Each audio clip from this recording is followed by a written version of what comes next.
Hello friends, welcome to IAS PCS केंद्र।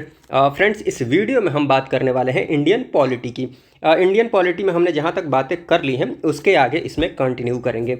और notes की बात करें तो नोट्स के लिए डिस्क्रिप्शन बॉक्स में व्हाट्सएप नंबर भी दिया हुआ है, तो आप वहां से मैसेज करके टेलीग्राम चैनल का सब्सक्रिप्शन ले सकते हैं। चलिए, बिना किसी देरी के इस वीडियो को हम शुरू करते हैं। एक एक करके सारी बातों को डिस्कस करते हैं। देखिए, अभी तक हमने जो बातें की है उसके आगे कंटिन्यू करते हैं। उसके बाद एक एक करके सारी बातों को डिस्कस करते हुए बहुत सारी बातें इसमें करने वाले हैं। और देखिए, हम बात करते हैं अभी संविधान सभा की। भारत का जो संवैधानिक विकास है उसकी बात हमने कर ली है। आगे बात आती है संविधान की। तो सबसे पहले बात आएगी संविधान निर्माण की। संविधान निर्माण की बात कर ली जाए तो संविधान निर्माण के लिए संविधान सभा की आवश्यकता थी, और संविधान सभा के गठन की मांग काफ़ी पहले से शुरू हो गई थी। भारत जब आज़ाद हुआ, आज़ादी के काफ़ी पहले से शुरू हो गई थी। सबसे पहले औपचारिक रूप से देखिएगा तो सबसे पहले मांग उठती है 1934 में, लेकिन अनौपचारिक रूप से देखिएगा सबसे पहले 1895 में ही 1895 में ही स्वराज विधेयक के माध्यम से बाल गंगाधर तिलक के द्वारा संविधान सभा की मांग की जाती है 1895 में अनौपचारिक रूप से। लेकिन औपचारिक रूप से बात कर लीजिए, और यही प्रश्न में पूछा भी जाता है, ये इंपॉर्टेंट है, ये ज़्यादा इंपॉर्टेंट है कि संविधान सभा के गठन की जो मांग की जाती है, प्रारंभिक जो मांग की जाती है औपचारिक रूप से अगर बात कर ली जाए तो वो किनके द्वारा की जाती है? MN रॉय 1934 में। तो ये इंपॉर्टेंट है, ध्यान रख लीजिएगा। हाँ, पार्टी के स्तर पर देखिएगा तो सबसे पहले स्वराज पार्टी के द्वारा, और कांग्रेस की अगर बात कर ली जाए तो कांग्रेस के द्वारा 1934-35 में मांग की जाती है। पार्टी के स्तर पर अगर बात कर ली जाए तो कांग्रेस के द्वारा कब मांग की जाती है? 1934 में। और इसकी पुष्टि भी कर दी जाती है 1937 के फैजपुर अधिवेशन में। ठीक है, तो 1934-35 ध्यान रख लीजिएगा, कांग्रेस के द्वारा पहली बार मांग की जाती है संविधान सभा के गठन की। ठीक, ये बात आप समझ पा रहे होंगे।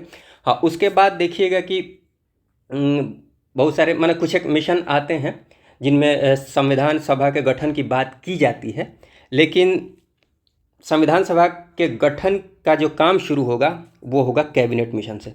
ठीक, कैबिनेट मिशन जब आएगा, कैबिनेट मिशन के तहत देखिएगा चुनाव होगा संविधान सभा, उसके बाद जो लोग चुनकर आएंगे संविधान सभा बनेगी, और उसके बाद संविधान निर्माण की प्रक्रिया शुरू हो जाएगी। हालांकि क्रिप्स मिशन की बात कर ली जाए तो क्रिप्स मिशन में भी संविधान सभा की बात की जाती है, लेकिन कुछ एक कारणों से ये असफल हो जाता है। ठीक है, सबसे पहले इसमें प्रस्ताव रखा जाता है क्रिप्स मिशन में। बाद में आप देखिएगा कैबिनेट मिशन जो आता है ना 1946 में, इसके तहत चुनाव होगा और संविधान सभा का गठन होगा। ठीक है, देखिए, तो थोड़ा सा मैं आपको बता देता हूँ कैसे चुनाव होता है। चुनाव की बात कर लीजिए, सबसे पहले तो ये ध्यान रख लीजिए कि वयस्क मताधिकार का कोई प्रावधान नहीं था। 1935 का जो एक्ट था उसी के अनुसार अगर देखिएगा कि मताधिकार का जो प्रावधान था वो बस उन्हीं लोगों के लिए था, मतलब कुछ विशेष लोगों के लिए था जो टैक्स देते थे, जो शिक्षित थे। मतलब टैक्स, शिक्षा एंड संपत्ति के आधार पर मताधिकार की व्यवस्था की गई थी इस अधिनियम के द्वारा। वयस्क मताधिकार का कोई प्रावधान नहीं था। वयस्क मताधिकार का मतलब आप समझ रहे होंगे। जैसे अभी की बात कर ली जाए भारत में तो वयस्कता की जो उम्र है कितनी? 18 वर्ष। 18 वर्ष के अगर आप हैं तो मतदान कर सकते हैं। इसमें कोई कंडीशन नहीं है कि आपके पास बहुत पैसे होने चाहिए, या फिर आप टैक्स पे करते हैं, या फिर आप किस धर्म के हैं, जाति के हैं। बस भारत के नागरिक हैं, 18 वर्ष अगर आपकी उम्र हो गई है तो आप मतदान कर सकते हैं। ठीक है, ये वयस्क मताधिकार है। लेकिन यहाँ पर देखिएगा तो वयस्क मताधिकार की कोई बात नहीं थी। ये जो चुनाव हुआ था वयस्क मताधिकार के आधार पर नहीं हुआ था, तो ये बात ध्यान रख लीजिएगा। हाँ, देखिए, तो ये ध्यान रख लीजिएगा। उसके बाद कैबिनेट मिशन की बात कर ली जाए, और कैबिनेट मिशन में आप जानते ही होंगे, हिस्ट्री में भी आपने देखा होगा, कैबिनेट मिशन के जो सदस्य होते हैं वो एक तो Pethick Lawrence, Stafford Cripps and AV Alexander. तो ये तीनों नाम आप जरूर ध्यान रख लीजिएगा, हिस्ट्री में भी आपने ये तीनों नाम देखा होगा। ठीक है, हाँ, यहाँ पर देखिएगा सीटों के आवंटन की बात कर ली जाए तो अप्रत्यक्ष, देखिए, ये जो चुनाव होगा संविधान सभा के गठन की बात कर ली जाए, संविधान सभा के जो लोग होंगे ये जो चुन कर आएंगे अप्रत्यक्ष विधि से चुनकर आएंगे। ठीक है, असल में होगा क्या कि देखिएगा, यहाँ पर मैं बता देता हूँ, टोटल 389 सीटें होती हैं। संविधान सभा की बात कर ली जाए 389 सीटें, 389 सीटों पर लोग आएंगे। ठीक है, इसके लिए देखिएगा क्या किया गया कि 296, ये ब्रिटिश प्रांत की सीटें हैं, 296। यहाँ पर चुनाव कराना था, निर्वाचन। और 93 जो देशी रियासतें थीं राजा महाराजाओं की, यहाँ से मनोनय के द्वारा लोग आएंगे। ठीक है, 389 में जो 93 हैं मनोनय के द्वारा लोग आएंगे। और 296 की बात कर ली जाए, 296 की बात कर ली जाए तो ये चुन कर आएंगे। ठीक, ये बात समझ पा रहे होंगे। अब यहाँ पर देखिएगा 296 में 4 जो सीटें थीं ये चीफ कमिश्नरी वाली थीं। ये नाम ध्यान रख सकते हैं आप, दिल्ली, अजमेर, कुर्ग, बलूचिस्तान। आप ऐसे याद रख लीजिए, ABCD। ए से अजमेर, B से बलूचिस्तान, C से कुर्ग और D से दिल्ली। ठीक है, ABCD ऐसे याद रख लीजिए। हाँ, तो देखिएगा यहाँ पर 93 तो मनोनय से चुनाव इनका होना था, 296 पर चुनाव होगा, ये मनोनय से आएंगे। तो यहाँ पर देखिएगा कि लगभग 1585 सीटें होती हैं। ठीक है, तो 1585 सीटों पर प्रत्यक्ष चुनाव के माध्यम से इनका चयन कर लिया जाता है, इतने सदस्यों का, इतनी सीटें होती हैं। और ये 1585 जो होंगे ना, ये क्या करेंगे फिर, ये जो 296 लोग हैं, 296 जो सीटें हैं, इन सीटों पर अपने लोग भेजेंगे। ठीक, जैसे आजकल होता है ना, राज्यसभा में भेजा जाता है अप्रत्यक्ष चुनाव करके। जैसे प्रत्यक्ष चुनाव कौन सा होता है, विधानसभा का जो चुनाव होता है प्रत्यक्ष होता है, लोकसभा का प्रत्यक्ष होता है, और राज्यसभा की बात करिए तो अप्रत्यक्ष होता है। जो चुने हुए लोग होते हैं वही चुनकर भेजते हैं राज्यसभा में। अब मेरी बातों को समझ पा रहे होंगे।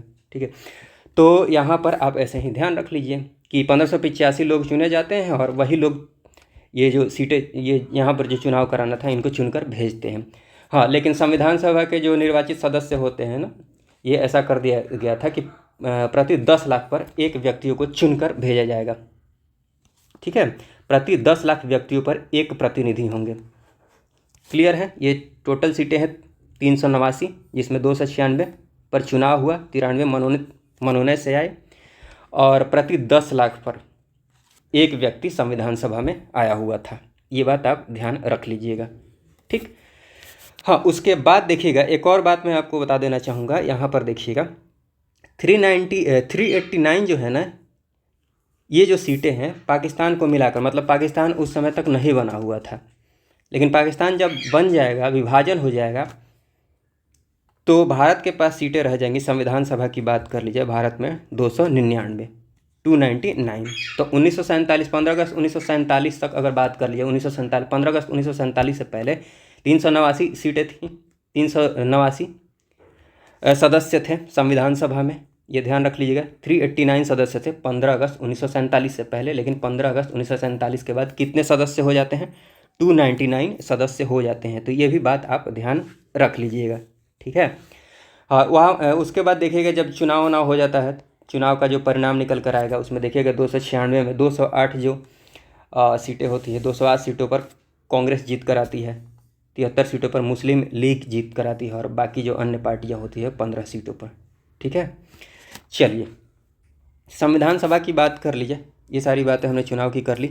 आगे अब बात करते हैं, यहाँ पर देखिएगा संविधान सभा का गठन हो जाएगा, ये लोग चुनकर आ जाएंगे। उसके बाद पहली जो बैठक होगी, ये बैठक होगी आपको 9 दिसंबर 1946 को। इम्पॉर्टेंट डेट है, याद रख लीजिएगा। और पहली जो बैठक होगी, पहली बैठक जब होगी तो इसकी अध्यक्षता कौन करेगा, डॉक्टर सच्चिदानंद सिन्हा। ये अस्थायी अध्यक्ष होते हैं। असल में 11 दिसंबर से अध्यक्ष बदल जाएंगे, स्थायी अध्यक्ष आ जाएंगे, वो होंगे डॉक्टर राजेंद्र प्रसाद। ठीक है, तो अस्थायी अध्यक्ष की बात कर ली जाए तो वो होते हैं डॉक्टर सच्चिदानंद सिन्हा, और स्थायी अध्यक्ष की बात कर ली जाए 11 दिसंबर से डॉक्टर राजेंद्र प्रसाद। तो ये ध्यान रख लीजिएगा। उपाध्यक्ष होते हैं HC मुखर्जी। संवैधानिक सलाहकार की बात कर ली जाए तो सर BN राव होते हैं। हाँ, उद्देश्य प्रस्ताव जो प्रस्तुत किया जाता है, प्रस्तावना की बात कर ली जाए, उद्देश्य प्रस्ताव जो प्रस्तुत किया जाएगा ये जवाहरलाल नेहरू के द्वारा किया जाएगा 13 दिसंबर 1946 को।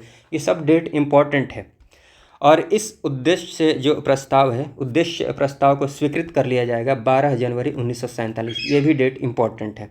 ठीक है, तो उद्देश्य प्रस्ताव प्रस्तुत किया जाता है 13 दिसंबर 1946 को, स्वीकृत कर लिया जाता है 12 जनवरी 1947 को। जवाहरलाल नेहरू के द्वारा ये प्रस्ताव पेश किया जाता है।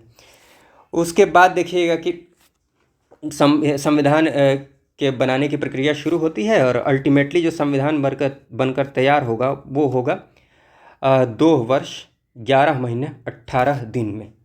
ठीक है, इतना समय लगता है 2 वर्ष के बाद, लगभग 2 वर्ष, लेकिन ये पूरा ही आपको ध्यान रखना है, 2 वर्ष 11 माह 18 दिन, इतना टाइम लगेगा।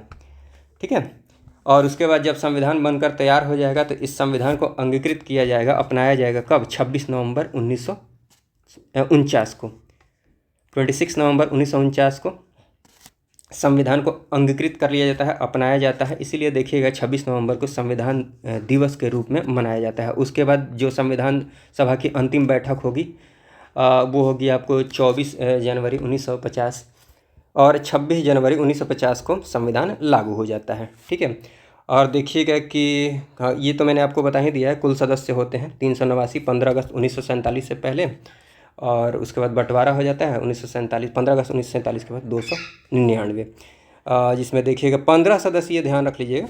कुल महिला सदस्यों की बात कर ली जाए तो 15 महिला सदस्य होती हैं, जैसे कि सरोजिनी नायडू हो गई, सुचेता कृपलानी, विजय लक्ष्मी आदि। ठीक है, तो ये कुछ एक नाम है, ध्यान रख लीजिएगा।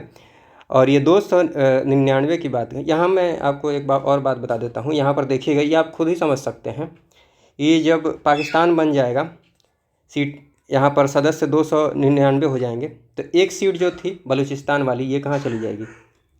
बलूचिस्तान पाकिस्तान में पड़ता है वर्तमान के। ठीक है, तो उसके बाद जो चीफ कमिश्नरी वाली सीट रह जाएगी, 3 ही रह जाएगी भारत के पास, दिल्ली, अजमेर एंड कुर्ग वाली। ठीक है, तो ये बात आप ध्यान रख सकते हैं।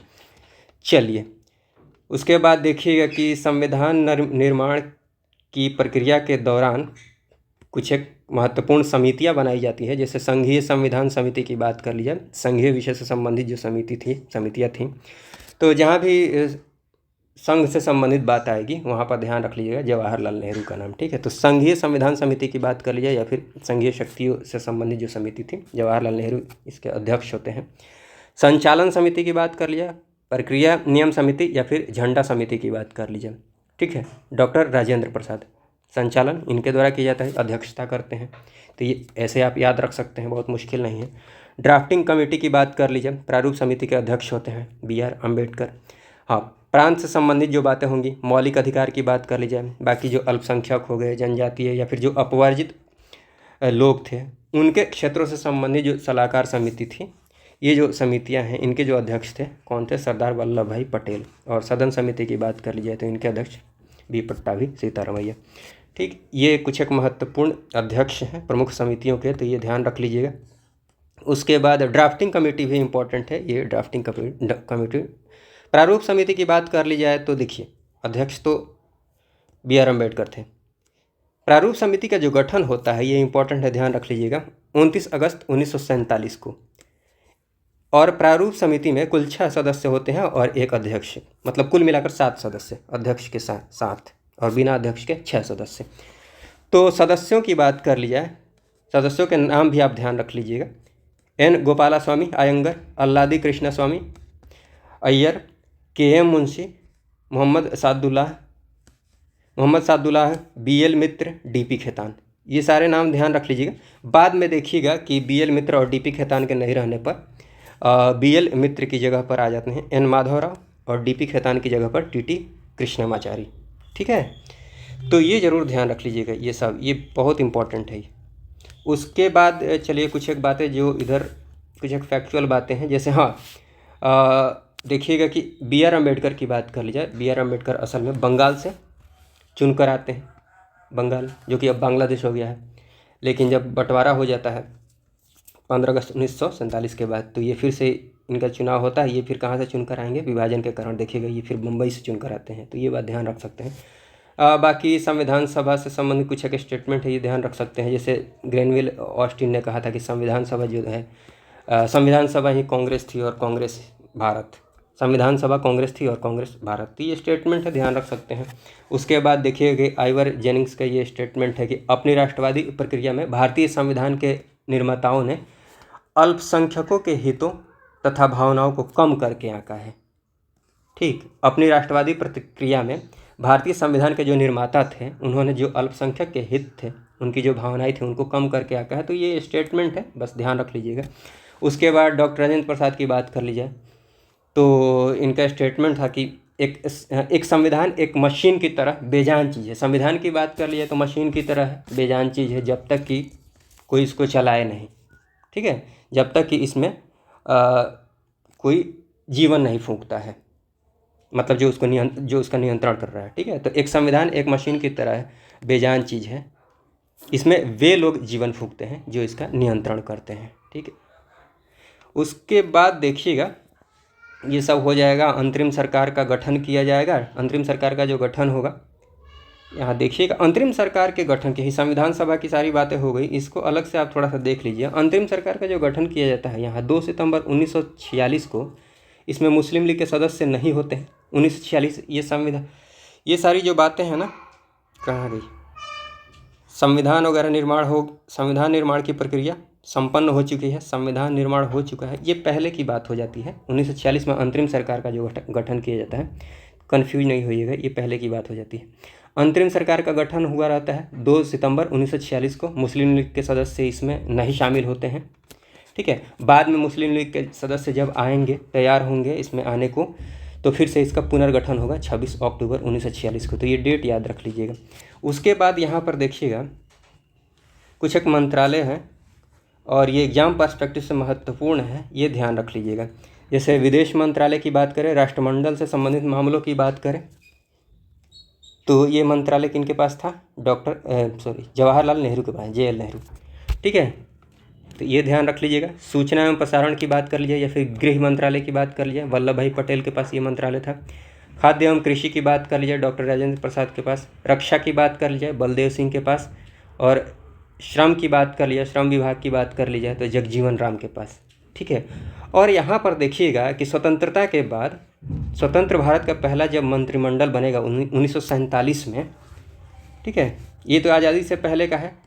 आज़ादी के बाद ये जो पांचों लोग हैं ना, 1 2 3 4 5, इनके पास जो मंत्रालय यहाँ पर है, आज़ादी से पहले है, वही सेम टू सेम यहाँ पर भी होगा। तो ये ध्यान रख लीजिएगा, एज इट इज यहाँ पर भी सेम टू सेम यही वाला ध्यान रख लीजिएगा। यहाँ पर स्वतंत्रता के बाद भी जो मंत्रिमंडल बनता है, वहाँ पर भी यही लोग होते हैं, इन्हीं मंत्रालय के साथ। उसके बाद देखिएगा इसमें कुछ चेंज आएगा।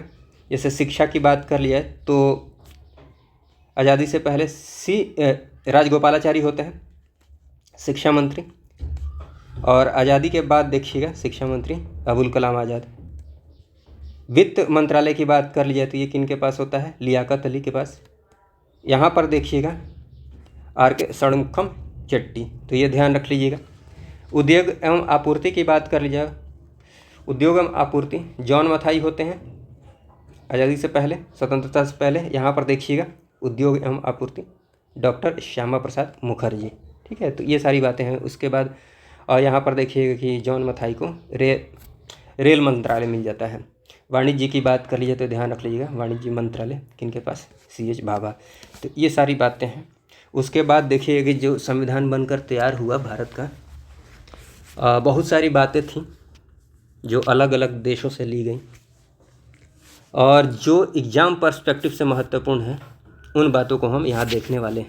जैसे मैक्सिमम देखिएगा, मैक्सिमम जो बातें हैं संविधान में, भारत शासन अधिनियम 1935 का जो था वहाँ से ली गई हैं, ठीक है। जैसे संघीय तंत्र हो गया, राज्यपाल का कार्यालय हो गया, न्यायपालिका की बात कर, लोक सेवा आयोग की बात कर ली जाए, ठीक है। तो ये सारी बातें हैं।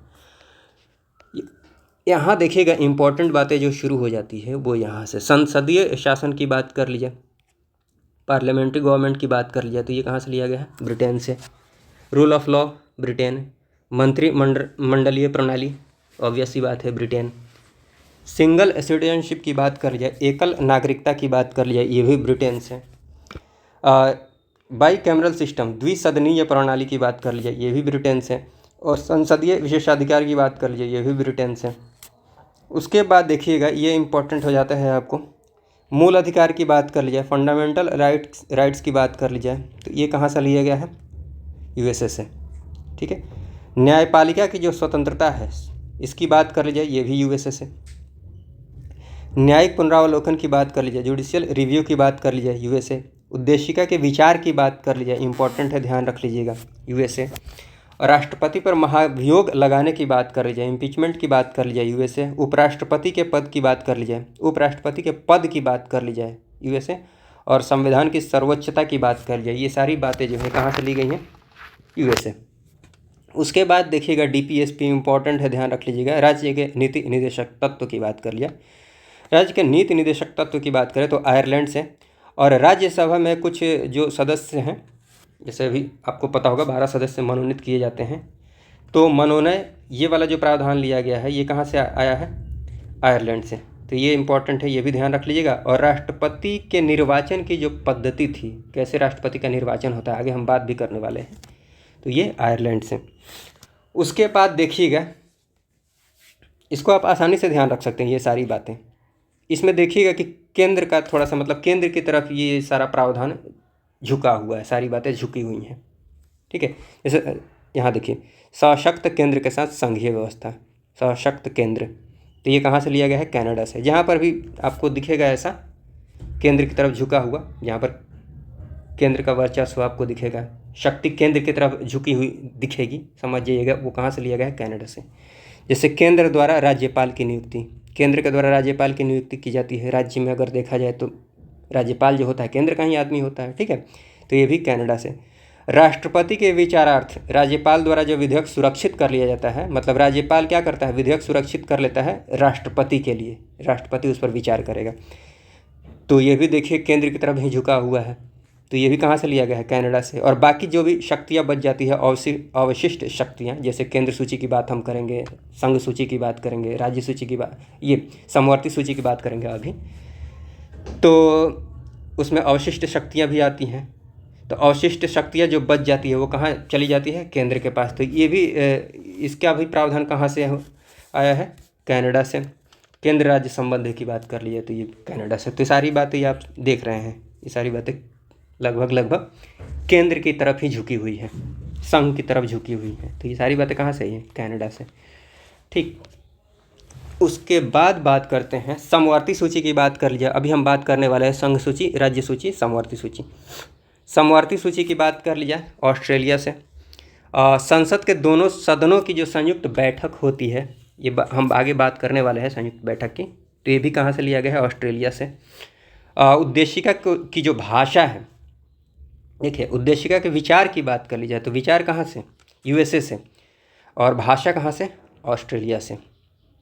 विचार यूएसए से, भाषा ऑस्ट्रेलिया से।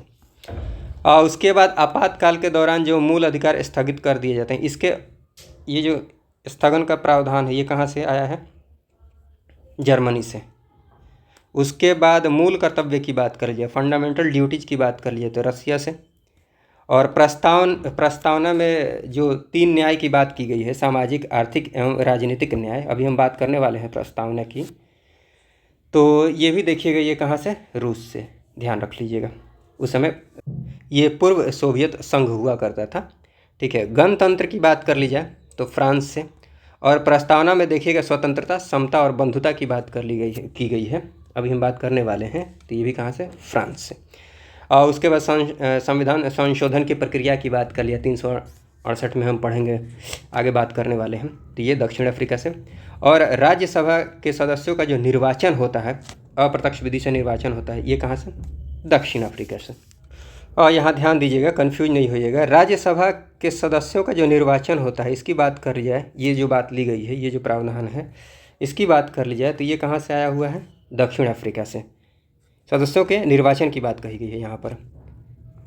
और जो मनोनय के द्वारा भेजे जाते हैं, ये वाला जो प्रावधान है ये कहाँ से लिया गया है, आयरलैंड से, ठीक है। मनोनय आयरलैंड, और जो निर्वाचन की बात कर लिया, राज्यसभा के जो सदस्य होते हैं उनके निर्वाचन की बात कर लिया तो ये कहाँ से, दक्षिण अफ्रीका से, ठीक है। और विधि द्वारा स्थापित प्रक्रिया की बात कर लिया, प्रोसीजर एस्टेब्लिश्ड बाई लॉ, आगे हम बात करेंगे, तो ये जापान से, इम्पॉर्टेंट है, ध्यान रख लीजिएगा। चलिए उसके बाद बात करते हैं प्रस्तावना की। प्रस्तावना की बात कर ली जाए तो देखिए, अगर आप पीसीएस की तैयारी कर रहे हैं तो आपको जो संविधान की प्रस्तावना है याद होनी चाहिए। जैसे प्रस्तावना क्या है कि हम भारत के लोग भारत को एक संपूर्ण प्रभुत्व संपन्न समाजवादी पंथ निरपेक्ष, ये वही सारी बातें यहाँ पर जो मुख्य तत्व हैं उनको मैंने यहाँ पर लिख दिया है, देखिए मैं एक बार पढ़ के बता देता हूँ आपको। संविधान की प्रस्तावना पढ़ता हूँ, वो जो मुख्य मुख्य बातें हैं वो यहाँ पर आपको देखने को मिलेंगी। जैसे कि हम भारत के लोग भारत को एक संपूर्ण प्रभुत्व संपन्न समाजवादी पंथ निरपेक्ष लोकतांत्रिक गणराज्य बनाने के लिए तथा उसके समस्त नागरिकों को सामाजिक, आर्थिक, राजनैतिक न्याय, कितने प्रकार के न्याय की बात की गई है? 3 प्रकार के न्याय की बात की गई है। सामाजिक, आर्थिक, राजनैतिक न्याय, विचार, अभिव्यक्ति, विश्वास, धर्म, उपासना की स्वतंत्रता, ठीक है, प्रतिष्ठा और अवसर की समता प्राप्त कराने के लिए तथा उन सब में व्यक्ति की गरिमा, राष्ट्र की एकता और अखंडता सुनिश्चित करने वाली बंधुता बढ़ाने के लिए दृढ़ संकल्प होकर अपनी इस संविधान सभा में हम आज तारीख 26 नवंबर 1949 को एतद द्वारा इस संविधान को अंगीकृत, अधिनियमित और आत्मार्पित करते हैं। ठीक, ये पूरी प्रस्तावना है और प्रस्तावना की जो मुख्य बातें हैं, जो प्रमुख तत्व हैं, उनको मैंने यहाँ पर दिखा दिया है। तो ये प्रमुख तत्व जरूर ध्यान रख लीजिएगा, एग्जाम पर्सपेक्टिव से ये सारी बातें बहुत इम्पॉर्टेंट है। देखिए, संविधान के स्रोत की बात कर लीजिए तो संविधान का स्रोत कौन है? हम मतलब हम भारत के लोग संविधान के स्रोत है, ये ध्यान रख लीजिएगा। संविधान के स्वरूप की बात कर लीजिए, संपूर्ण प्रभुत्व संपन्न है। संपूर्ण प्रभुत्व संपन्न का मतलब क्या होता है? संपूर्ण प्रभुत्व संपन्न का मतलब ये होता है, प्रभुता का मतलब ये होता है कि हम कोई भी फैसला लेने के लिए, मतलब देश के स्तर पर मैं बात कर रहा हूँ, कोई भी फैसला लेने के लिए इंडिपेंडेंट है, स्वतंत्र है, किसी का हस्तक्षेप नहीं हो सकता है, किसी भी बाहरी लोगों का हस्तक्षेप नहीं होता है, बाहरी देश का हस्तक्षेप नहीं हो सकता है। हम क्या करते हैं, क्या नहीं करते हैं, उसका फैसला लेने के लिए हम स्वतंत्र हैं, किसी का हम पर दबाव नहीं है। ठीक है, ये सारी बातें हैं। तो संपूर्ण प्रभुत्व संपन्न, समाजवादी, पंथ निरपेक्ष का मतलब ये हुआ कि राज्य का अर्थात देश का कोई धर्म नहीं होगा। ठीक है, तो पंथ निरपेक्ष है। लोकतांत्रिक गणराज्य का मतलब ये होगा कि अपने यहाँ मतलब देश का जो प्रमुख है, देश का प्रमुख जो होगा वो चुना हुआ व्यक्ति होगा। ठीक है, वंशानुगत नहीं होगा, जैसे राजा महाराजा के टाइम में होता था। चुने हुए लोग होंगे यहाँ पर, मतलब अपने यहाँ का जो प्रमुख है, जो पहला व्यक्ति है, फर्स्ट पर्सन ऑफ इंडिया कौन है? राष्ट्रपति है। ठीक है, तो राष्ट्रपति चुन कर आते हैं, तो इसलिए लोकतांत्रिक गणराज्य। उसके बाद संविधान का जो उद्देश्य है, इसके अंतर्गत देखी गई सारी बातें मैंने आपको बता दी है। 3 तरह के न्याय की बात की गई है, सामाजिक, आर्थिक एंड राजनीतिक न्याय। ये ध्यान रख लीजिएगा, 3 प्रकार के न्याय, सामाजिक, आर्थिक, राजनीतिक। 5 प्रकार की स्वतंत्रता, विचार, अभिव्यक्ति, विश्वास, धर्म एवं उपासना की स्वतंत्रता, प्रतिष्ठा, अवसर की समता। उसके बाद व्यक्ति की गरिमा, एकता और अखंडता, बंधुता की बातें की गई हैं। उसके बाद देखिएगा कि ये जो समाजवादी, पंथ निरपेक्ष और अखंडता है, इनको शामिल किया जाता है 42वें संविधान संशोधन अधिनियम 1976 के द्वारा। तो ये इम्पोर्टेंट ध्यान रख लीजिएगा, समाजवादी, पंथ निरपेक्ष, अखंडता। ठीक है, संविधान की आत्मा किसको कहा गया है, प्रस्तावना को कहा गया है, तो ये बात ध्यान रख लीजिएगा। लेकिन B.R. अम्बेडकर के द्वारा संविधान की जो आत्मा है वो है अनुच्छेद 32, आर्टिकल 32 जो कि फंडामेंटल राइट के अंतर्गत आता है। फंडामेंटल राइट्स की बात हम जब करेंगे तो वहाँ पर अच्छे से अनुच्छेद 32 की बात करेंगे। ठीक है, और उसके बाद देखिएगा कि प्रस्तावना से संबंधित कुछ एक महत्वपूर्ण वाद है। इसमें एक तो आ जाता है, मतलब पहले ये बात होती थी संशोधन के टाइम में कि प्रस्तावना संविधान का अंग है या नहीं है। तो 1960 में देखिएगा बेरूवारी वाद में ये माना गया कि प्रस्तावना जो है ये संविधान का अंग नहीं है, इसलिए इसमें संशोधन भी नहीं किया जा सकता है। ठीक, लेकिन बाद में देखिएगा 1973 में यहाँ पर केशवानंद भारती बनाम केरल राज्य, ये आगे भी बात करेंगे केशवानंद भारती बनाम केरल राज्य के। तो इस वाद में ये डिसीजन दिया जाता है कि प्रस्तावना जो है ये संविधान का अंग है। और आगे भी देखिएगा बम्बई बनाम यूनियन ऑफ इंडिया में भी ये बात कही जाती है 1994 में कि प्रस्तावना जो है संविधान का अंग है, इसीलिए इसमें संशोधन किया जा सकता है, लेकिन हाँ मूल ढांचे में परिवर्तन किए बिना। तो मूल ढांचे की बात कर ली जाए तो मूल ढांचे की बात हम अच्छे से करने वाले हैं, अभी बस ध्यान रख लीजिए कि मूल ढांचे में परिवर्तन किए बिना संशोधन किया जा सकता है। बेसिक स्ट्रक्चर में छेड़छाड़ किए बिना संशोधन किया जा सकता है। और उसके बाद देखिएगा कि गोलकनाथ बनाम पंजाब राज्य 1967 की बात कर ली जाए तो इसके द्वारा संविधान को मतलब प्रस्तावना को संविधान की मूल आत्मा कहा गया, तो ये ध्यान रख लीजिएगा। उसके बाद अभी की बात कर लीजिए, प्रस्तावना की प्रकृति की बात कर ली जाए तो देखिए प्रस्तावना जो है ये न्यायोचित नहीं है। न्यायोचित कहने का मतलब ये हुआ कि प्रस्तावना में मान लीजिए कोई छेड़छाड़ होता है तो आप इसके लिए न्यायालय में चुनौती नहीं दे सकते हैं। जैसे फंडामेंटल राइट्स की बात कर ली जाए, उसमें कोई छेड़छाड़ होता है तो आप अनुच्छेद 32 के तहत डायरेक्ट सुप्रीम कोर्ट में, अनुच्छेद 226 के तहत हाई कोर्ट में जा सकते हैं। इसीलिए फंडामेंटल राइट्स की बात कर लिया तो फंडामेंटल राइट्स जो है ये न्यायोचित है, ठीक है। इसके लिए आप न्यायालय में चुनौती दे सकते हैं, लेकिन प्रस्तावना की बात कर ली जाए तो चुनौती नहीं दे सकते हैं। और उसके बाद कुछ एक स्टेटमेंट्स ये ध्यान रख सकते हैं कि प्रस्तावना जो है पालकीवाला के द्वारा ये कहा गया, प्रस्तावना संविधान का परिचय पत्र है, आइडेंटिटी कार्ड। प्रस्तावना जो है देश की राजनीतिक जन्म पत्री है, कुंडली है, के मुंशी के द्वारा कहा गया, ठीक है। उसके बाद देखिए कि संविधान की प्रस्तावना हमारे दीर्घकालिक सपनों का विचार है, अल्लादी कृष्ण स्वामी अय्यर के द्वारा। और उसके बाद ये बात भी आप ध्यान रख सकते हैं, संविधान एक पवित्र दस्तावेज है, ये किनके द्वारा कहा गया है, BR अम्बेडकर के द्वारा, तो ये ध्यान रख लीजिएगा। और उसके बाद यहाँ पर कुछ एक बातें हैं, ये ध्यान रख सकते हैं, आप रख लीजिएगा। देखिए शुरुआत में देखिएगा संविधान में कुल कितने भाग थे, 22 भाग। आर्टिकल्स की बात कर लीजिए 395 अनुच्छेद, अनुसूचियों की बात कर लीजिए तो 8 अनुसूचियाँ।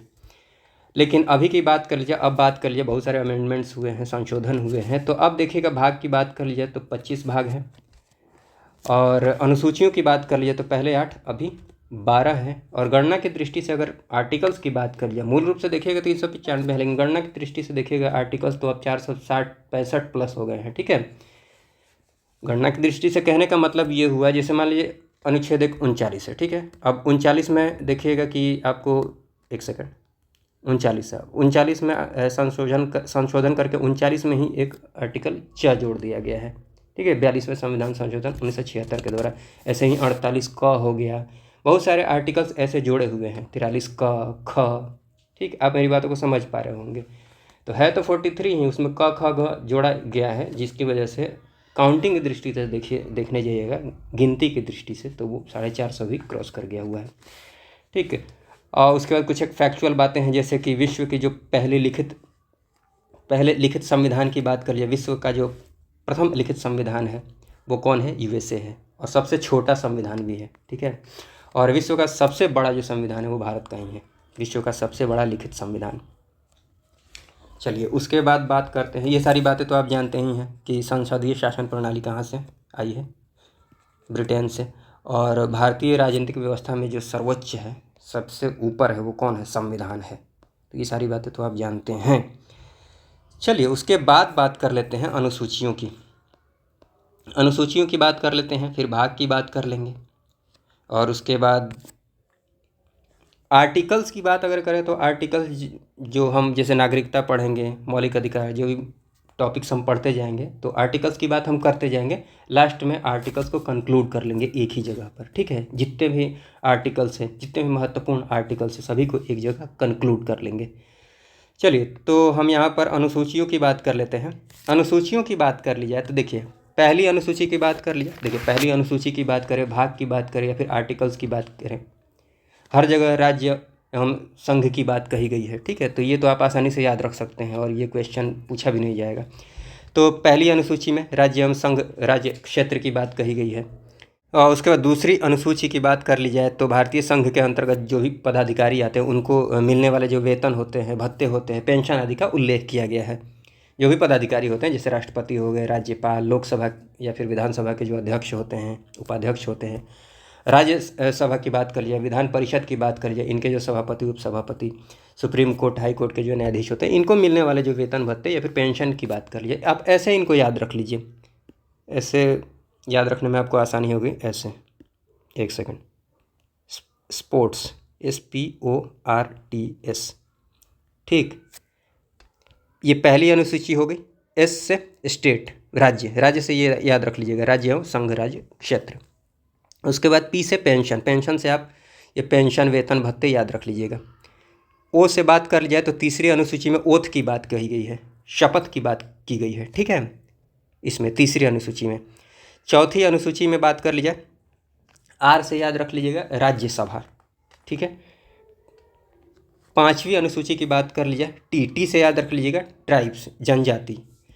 और छठी अनुसूची की बात कर ली जाए, एस से आप याद रख लीजिएगा, ये स्पेशल आर्टिकल हैं, अभी हम बात करने वाले हैं यहाँ पर स्पेशल आर्टिकल असम, त्रिपुरा, मेघालय, मिजोरम के लिए, ठीक है। तो आप ऐसे याद रख लीजिएगा, इससे स्पेशल। मैं एक बार आपको बता देता हूँ फिर से। स्पोर्ट्स आप ध्यान रख लीजिएगा, तो ये दूसरी अनुसूची आप आसानी से याद रख सकते हैं। उसके बाद तीसरी मैंने बताया SPO, ओथ, शपथ की बात कही गई है। शपथ देखिएगा कि इस अनुसूची के अंतर्गत जैसे कि संघ के मंत्री हो गए, विधानमंडल के मंत्री हो गए, विधानसभा जो है, ठीक है, इनके जो सदस्य हो गए, संघ के सदस्य की बात कर ली जाए, विधान सभा के सदस्य की बात कर ली जाए, या फिर संघ के जो मंत्री हैं, राज्य के जो मंत्री हैं, इनकी बात कर ली जाए, सुप्रीम कोर्ट, हाई कोर्ट के जो न्यायाधीश हैं, इनकी बात कर ली जाए, तो ये जो शपथ लेंगे, ये शपथ की बातें कहाँ पर कही की गई हैं, कौन सी अनुसूची में, तीसरी अनुसूची में।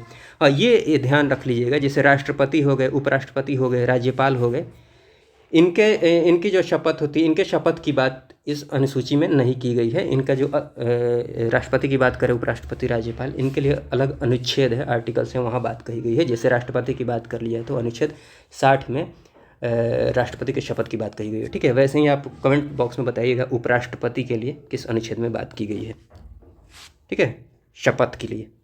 और उसके बाद चौथी अनुसूची की बात कर ली जाए, चौथी SPOR, राज्यसभा। राज्यसभा में सीटों का जो आवंटन किया गया है, जो भी राज्य या फिर UT है, संघ राज्य है, वहाँ से जो भी सीटें होंगी, कितनी कितनी सीटें होंगी, इनका जो आवंटन किया गया है, इसका जो प्रावधान है, ये चौथी अनुसूची में देखने को मिलता है, ठीक है। तो ये ध्यान रख लीजिएगा। और उसके बाद पांचवी अनुसूची की बात कर ली जाए तो देखिए SPORT, अर्थात ट्राइब्स। पांचवी अनुसूची में ट्राइब्स की बात कही गई है, ठीक है। अनुसूचित क्षेत्रों और अनुसूचित जनजातियों, ट्राइब्स की बात कही गई है। अनुसूचित क्षेत्रों और अनुसूचित जनजातियों के प्रशासन और नियंत्रण के बारे में उपबंध किया गया है पांचवी अनुसूची में। असल में जो जनजातीय बहुल इलाका है, जैसे कि जहाँ ज़्यादा मात्रा में जनजाति रहते हैं, जैसे आंध्र प्रदेश हो गया, छत्तीसगढ़ है, गुजरात है, हिमाचल प्रदेश हो गया, झारखंड हो गया, मध्य प्रदेश, महाराष्ट्र हो गया, उड़ीसा है, राजस्थान हो गया, तेलंगाना हो गया, ठीक है। तो यहाँ पर जो जनजाति है, इनके लिए विशेष संरक्षण प्रदान करने के लिए, जैसे आदिवासियों का अलग कल्चर होता है, ठीक है, तो उनकी जो संस्कृति है, उनकी जो ज़मीनें हैं, उनका जो अधिकार है, उनमें कोई बाहरी हस्तक्षेप नहीं हो, इसके लिए विशेष प्रावधान किया गया है पांचवी अनुसूची में, ठीक है। हाँ, तो यहाँ पर ये ध्यान रख लीजिएगा कि ये जो भी जनजातीय बहुल इलाका है, उनमें ये नाम ध्यान नहीं रखिएगा, इनके लिए अलग से अनुसूची है। ये असम, त्रिपुरा, मेघालय, मिजोरम, यहाँ भी जनजाति होते हैं, यहाँ भी जनजाति पाए जाते हैं बहुत, ठीक है। तो ये वाला छोड़ के, इनको छोड़ के जनजातियों की बातें जो कही गई हैं वो पांचवी अनुसूची में, और इनके लिए किस अनुसूची में बात की गई है, छठी, मतलब इनके लिए स्पेशल ये अनुसूची है, छठी अनुसूची, ठीक है। तो ये ध्यान रख लीजिएगा। और बाकी जो बच जाते हैं, बाकी जनजातियों की बात कर लिया, ट्राइब्स की बात कर लिया, उनकी बात पांचवी में, ठीक है। और असम, त्रिपुरा, मेघालय, मिजोरम की बात कर ली जाए, ATMM की बात कर ली जाए, तो इनके जो जनजातीय क्षेत्र है, इनके प्रशासन के बारे में जो विशेष उपबंध किया गया है, वो किस में, छठी अनुसूची में, ठीक। तो आप समझ पाए होंगे। चलिए, उसके बाद सातवीं अनुसूची की बात कर लिया, तो सातवीं अनुसूची इम्पॉर्टेंट है, ध्यान रख लीजिएगा। केंद्र एवं राज्य के मध्य शक्तियों के विभाजन की बात कही गई है, जहाँ पर देखिएगा कि केंद्र जो भी शक्तियाँ हैं, इनको मुख्यतः 3 भागों में विभाजित किया जाता है, और एक और शक्ति होती है अपशिष्ट, बाकी जो शक्ति बच जाती है वो अपशिष्ट में चली जाती है। तो मुख्यतः 3 शक्तियाँ हैं, 3 विषय हैं, 3 विषयों में कैटेगराइज किया गया है।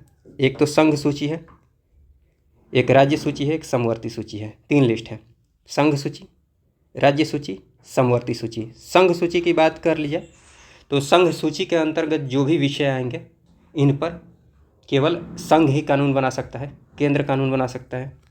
वही राज्य सूची की बात कर लिया तो राज्य सूची के विषय पर राज्य कानून बना सकता है। समवर्ती सूची की बात कर लिया तो दोनों कानून बना सकते हैं, लेकिन कॉन्फ्लिक्ट की स्थिति में जहाँ पर मान लीजिए दोनों ने कानून बना दिया तो प्राथमिकता किसको दी जाएगी?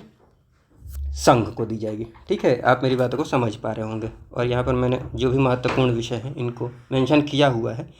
देखिएगा कि प्रारंभ में संघ सूची के अंतर्गत 97 विषय थे, 97। राज्य सूची के अंतर्गत 66, समवर्ती सूची के अंतर्गत 47। बाद में देखिएगा कि वर्तमान में 100 है संघ सूची के अंतर्गत। राज्य सूची के अंतर्गत 61 है। 5 विषय जो है ना 42वें संविधान संशोधन 1976 के द्वारा कहाँ चले गए? यहाँ पर आ गए, ये समवर्ती सूची में। ये पहले 47, अब कितना है? 52 है। 5 जुड़ गया, 5 कहाँ से आ गया? यहाँ से 5 आ गया तो 5 यहाँ कम हो गया है, तो 5 आ गए। 5 विषय समवर्ती सूची में 42वें संविधान संशोधन अधिनियम 1976 के द्वारा। ठीक है, चलिए यहाँ पर हम विषय की बात कर लेते हैं। संघ सूची के अंतर्गत जो प्रमुख विषय हैं इनको आप थोड़ा सा ध्यान रख लीजिएगा। यहाँ मैंने बता भी दिया है, लिख दिया है।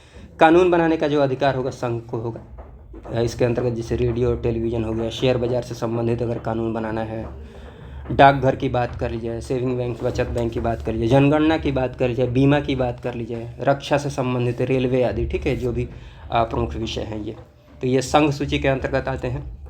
राज्य सूची के अंतर्गत देखिएगा जैसे कि पुलिस है, लोक स्वास्थ्य की बात कर लिया, स्वच्छता की बात कर लिया, प्रति व्यक्ति टैक्स की बात करें, गैस की बात करें, कृषि से संबंधित कोई बात है इनकी बात करें, रेलवे पुलिस की बात करें, रेलवे पुलिस। ठीक है, रेलवे पुलिस की बात करें, कारागार की बात करें, पंचायती राज की बात करें, भूमि सुधार आदि की बात करें, तो ये जो विषय है ना ये राज्य सूची के अंतर्गत आते हैं, तो इन पर कानून बनाने का अधिकार राज्य को है।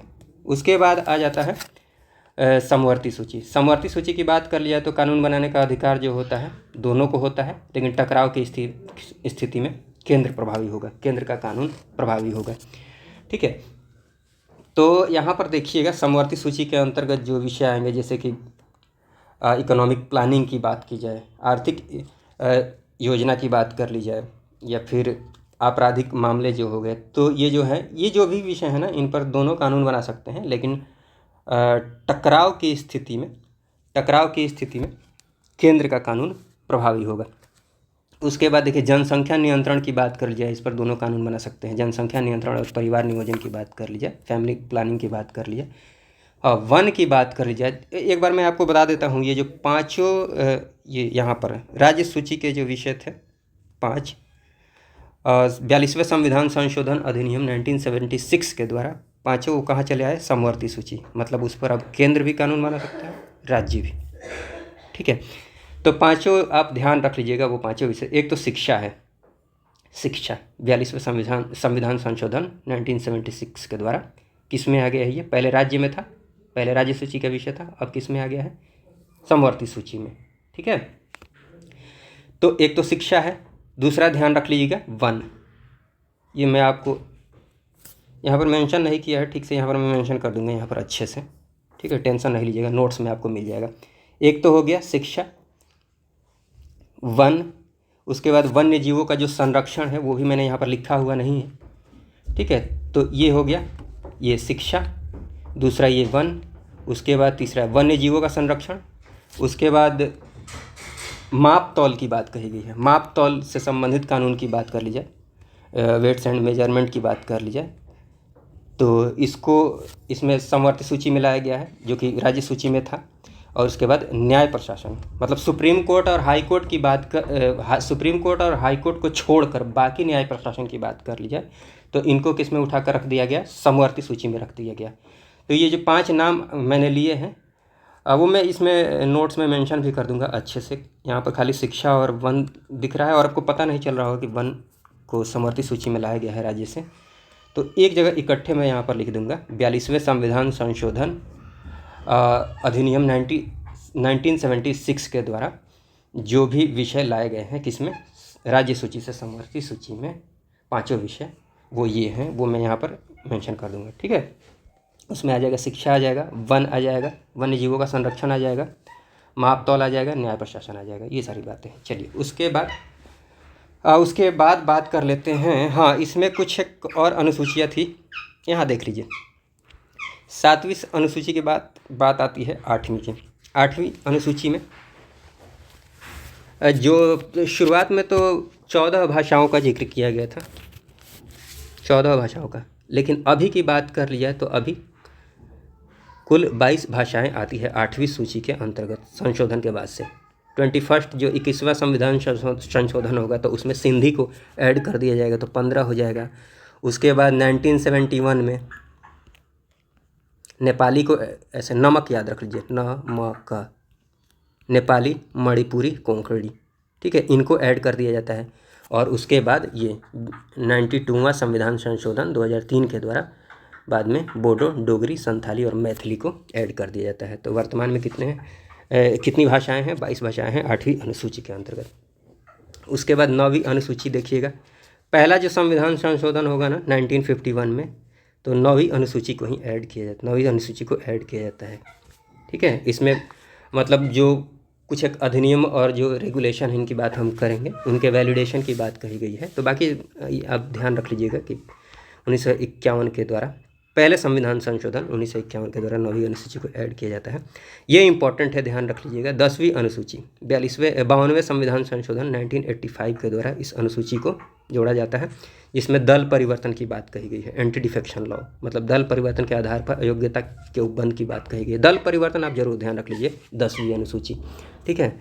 हम चुनाव की जब बात करेंगे तो वहाँ दल परिवर्तन की बात कर लेंगे। 11वीं अनुसूची की बात कर लीजिए, 73वें संविधान संशोधन 1992। तो 11वीं जो अनुसूची है इसमें पंचायतों से संबंधित प्रावधान किया गया है, जिसके अंतर्गत देखिएगा कुल 29 विषय आते हैं, ठीक है, पंचायत से संबंधित 29 विषय। तो पंचायती राज जब हम पढ़ेंगे तो वहाँ पर डिटेल्स में पढ़ लेंगे। फिर 12वीं अनुसूची की बात कर ली जाए तो 74वां संविधान संशोधन 1992, तो यहाँ नगर पालिका से संबंधित प्रावधान है इस अनुसूची में। और यहाँ पर देखिएगा नगर पालिका से संबंधित कुल कितने विषय हैं? 18 विषय हैं। तो ये जो 18 विषय हैं, 29 विषय हैं, इनकी बातें हम करेंगे जब पंचायती राज पढ़ेंगे, ठीक, ये सारी बातें हैं। उसके बाद चलिए भारतीय संविधान के जो प्रमुख भाग हैं और भाग के अंतर्गत जो प्रमुख अनुच्छेद हैं, हालांकि अनुच्छेद को हम अलग से, जितने भी महत्वपूर्ण अनुच्छेद हैं, किस अनुच्छेद के अंतर्गत क्या प्रावधान किया गया है, उनको कंक्लूड करके पूरा जो अपनी पॉलिटी है कंप्लीट कर लेंगे। तो लास्ट में अनुच्छेद को कंक्लूड करेंगे, जितने भी महत्वपूर्ण अनुच्छेद हैं।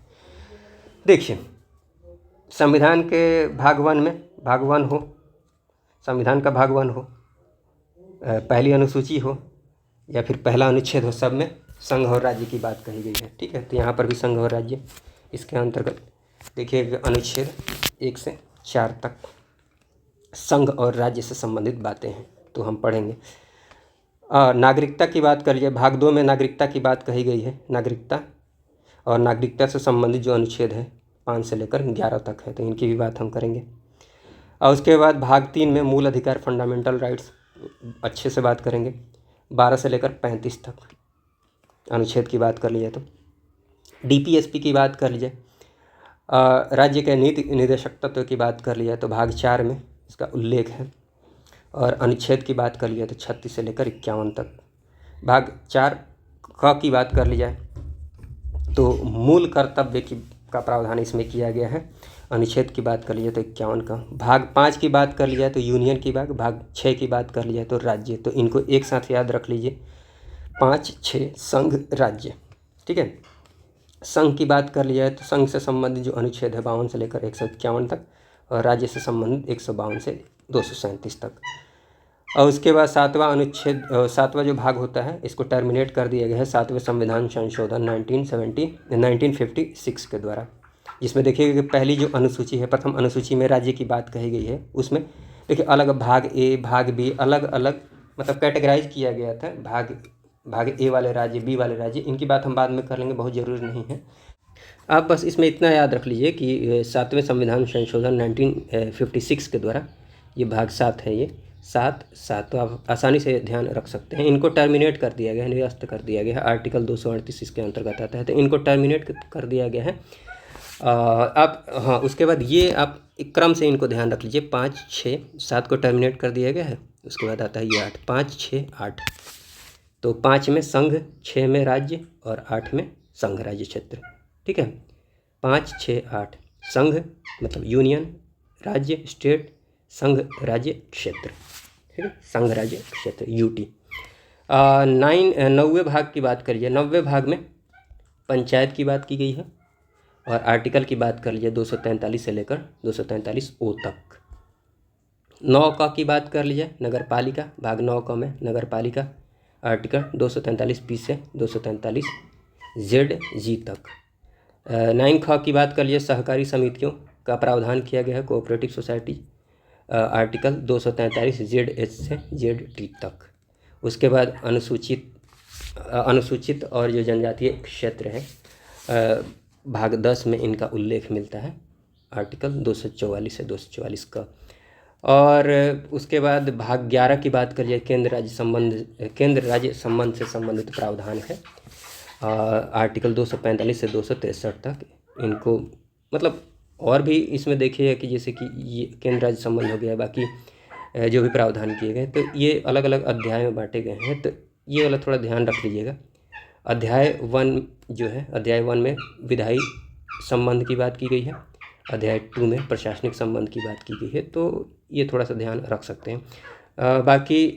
बाकी सारी आप परेशान नहीं होइएगा, ये जो भी आर्टिकल्स आ रहे हैं ना, इन सब की बात हम आगे करेंगे, ठीक है। जो भी बातें ये आ रही हैं सबकी बात हम आगे करेंगे, अभी तो बस देख ले रहे हैं कि कौन कौन से महत्वपूर्ण भाग है और कौन से भाग में क्या बातें कही गई हैं, ठीक, ओवरव्यू ले रहे हैं।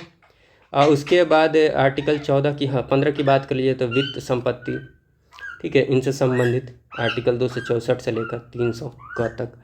आर्टिकल 14 की बात, भाग 14 की बात कर लीजिए तो संघ और राज्य के अधीन जो भी सेवाएं हैं, अखिल भारतीय सेवाएं जो आप जानते हैं, ठीक है, जैसे संघ लोक सेवा आयोग हो गया, राज्य लोक सेवा आयोग हो गया, ठीक। तो संघ और राज्य के अधीन जो सेवाएं हैं 308 से लेकर 323 अनुच्छेद, ये ध्यान रख लीजिएगा। 14 क की बात कर लिया तो ट्रिब्यूनल की बात की गई है, इसमें अधिकरण की बात की गई है, 323 क ख अनुच्छेद की बात कर लीजिए तो।